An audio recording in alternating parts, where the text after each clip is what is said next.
والصلاة والسلام على سيدنا محمد وعلى آله وأصحابه أجمعين. أما بعد فأعوذ بالله من الشيطان الرجيم. بسم الله الرحمن الرحيم. وإن تخالطوهم فإخوانكم، اگر تم ان کے ساتھ خرچ شامل کر رکھو تو وہ تمہارے دینی بھائی ہیں.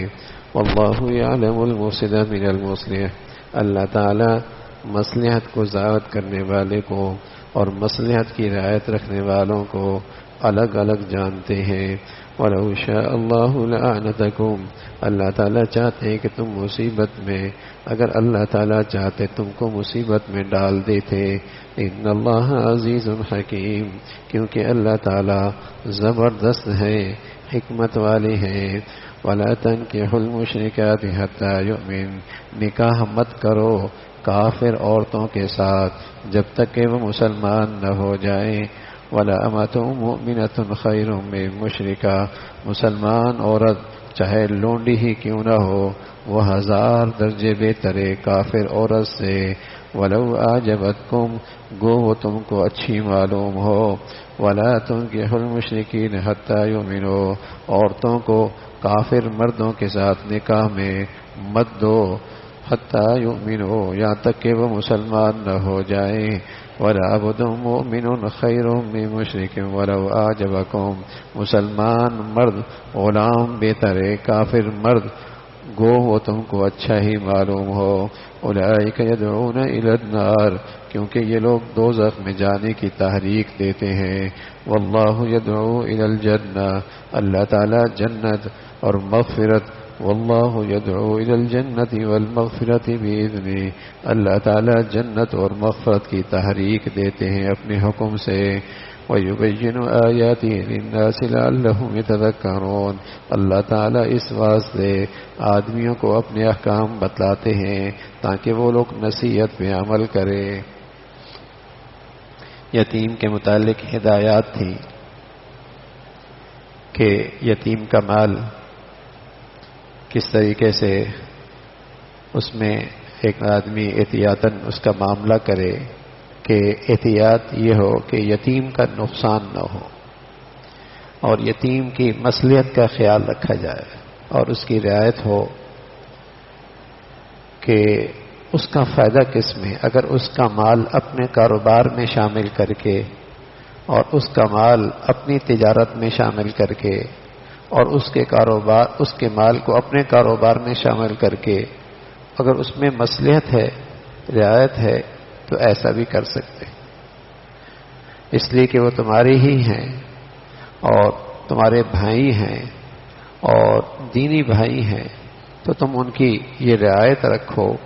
باقی اللہ تعالی خوب جانتے ہیں بدنیت کون ہے اور صحیح نیت کس کی ہے، کون اس کا مال غصب کرنا چاہتا ہے اور کون ان یتیموں کے مال سے ناجائز فائدہ اٹھانا چاہتا ہے اور کون یتیموں کے مالوں کی حفاظت کرنا چاہتا ہے اور کون یتیموں کے مال کی اور ان یتیموں کی خدمت کرنا چاہتا ہے. اللہ سب جانتا. تو وہ بدنیت کون ہے اور کس کی نیت ٹھیک ہے اللہ تعالیٰ سب جانتے ہیں. اس لیے احتیاط کی جائے کہ یتیم کی خدمت ہو، یتیم کی رعایت ہو اور جس میں یتیم کا فائدہ اور مصلحت زیادہ ہو اسی طرز عمل کو اختیار کیا جائے. اللہ تعالیٰ تمہیں مصیبت میں نہیں ڈالنا چاہتے اور جسے کہیں گے مشقت میں نہیں ڈالنا چاہتے، بلکہ وہ تو یہ کہتے ہیں کہ تمہیں جس میں راحت ہو اور جس میں تمہارے لیے آسانی ہو، بس یتیم کا نقصان نہ ہو اور یتیم کی مصلحت کے اور فائدے کے خلاف نہ ہو. اللہ تعالیٰ بڑے حکیم ہیں، زبردست شان والے ہیں.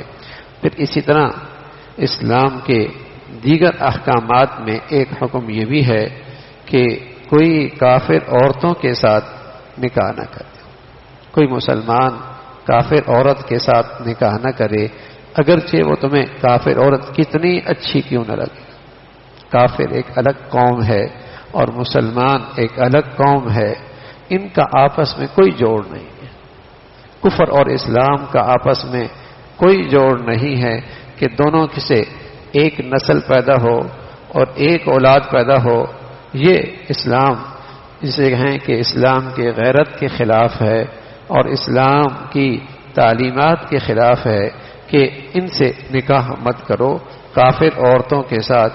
اس کے مقابلے میں تو کوئی باندھی مل جائے اور مسلمان ہو بدرجہ بہتر، باندھی ہی مل جائے وہ کافر عورت سے بدرجہ بہتر ہے۔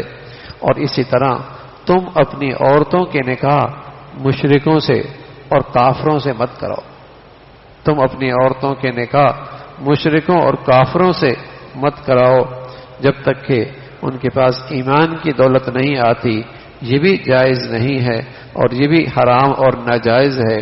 اگر ایک اس کے مقابلے میں ایک غلام ہے لیکن ایمان کی دولت رکھتا ہے، وہ اس کافر اور مشرک سے بدرجہ بہتر ہے، اس لیے کہ یہ سارے کفر اور گندگی کے ساتھ یہ تمہیں جہنم کی طرف لے جائیں گے، تمہیں جہنم کی طرف لے جاتے ہیں، اور اسلام اور اللہ کی تعلیمات تمہیں جنت کا راستہ دکھاتی ہیں اور تمہیں مغفرت کا راستہ دکھاتی ہیں، اور اللہ تعالیٰ یہ تمہیں ہدایات اور احکامات اس لیے بتاتے ہیں کہ تاکہ تم ان نصیحتوں پہ عمل کرو۔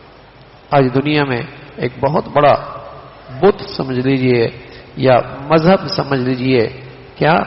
انسانیت پرستی، انسانیت پرستی، ہاں یہ سے بت سمجھ لیں یا دنیا کا نیا مذہب سمجھ لیں کہ بس جی انسان ہونا چاہیے، باقی یہ باتیں کہ یہ مسلمان ہے، یہ غیر مسلم ہے، یہ جو ہے ہندو ہے، یہ مسلمان ہے، یہ ملاؤں کی باتیں، یہ مولویوں کی باتیں ہیں۔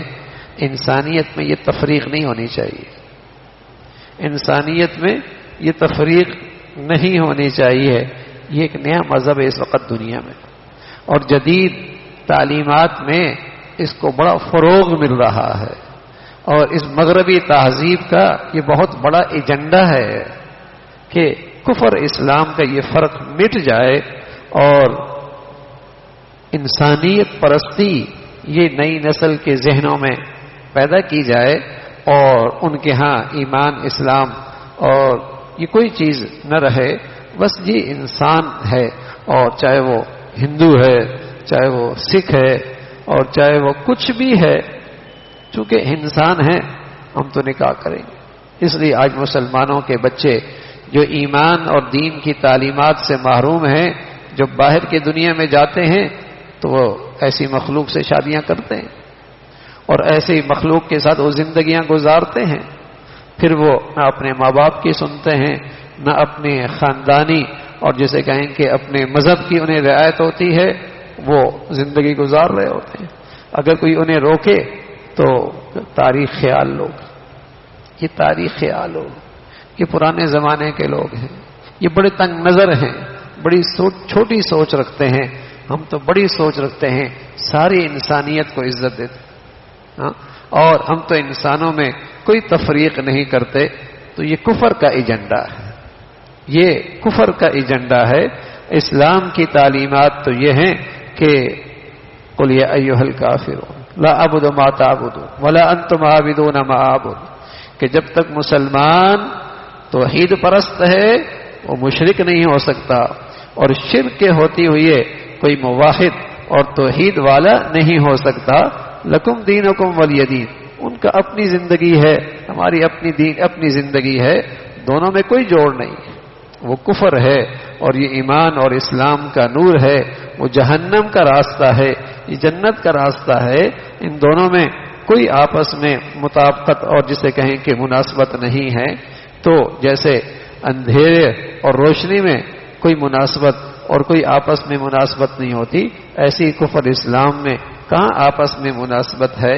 تو فرمایا کہ یہ کافر ہے اور اس کافر سے نکاح نہ کراؤ اپنی بچیوں کی، یہ جہنم کا راستہ ہے، اور یہ تمہیں اللہ ہدایات دے رہے ہیں تاکہ تم ان نصیحت پہ عمل کرو، نصیحت پہ عمل کرو۔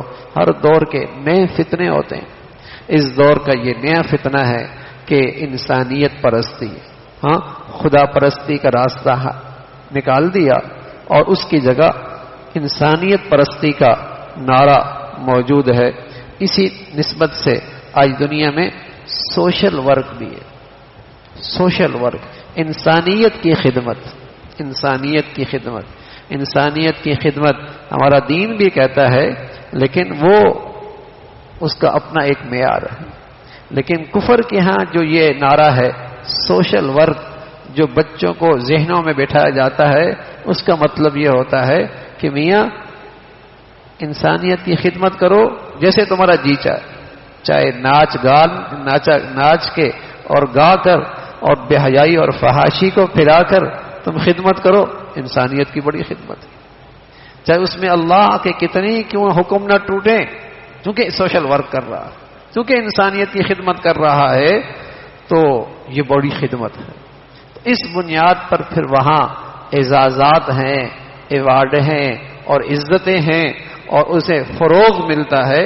اسلام کہتا ہے انسانیت کی خدمت کرو، لیکن اسلام کی تعلیمات کے تحت، اللہ کے حکم کے تحت، شریعت کے حدود کے تحت تم انسانیت کی خدمت کرو. اس میں تم آزاد نہیں ہو. تو انسانیت پرستی ہے یا یہ سوشل ورک جو شریعت کی حدود سے ہٹ کر ہے، یہ ایک دور کے نئے فتنے ہیں. اور اس فتنوں سے آدمی بس اوقات ایمان اور کفر کے درمیان فرق کرنے سے محروم ہو جاتا ہے. اللہ ہر قسم کے فتنوں سے محفوظ فرمائے. اللہم لک الحمد کلو ولک الشکر کلو.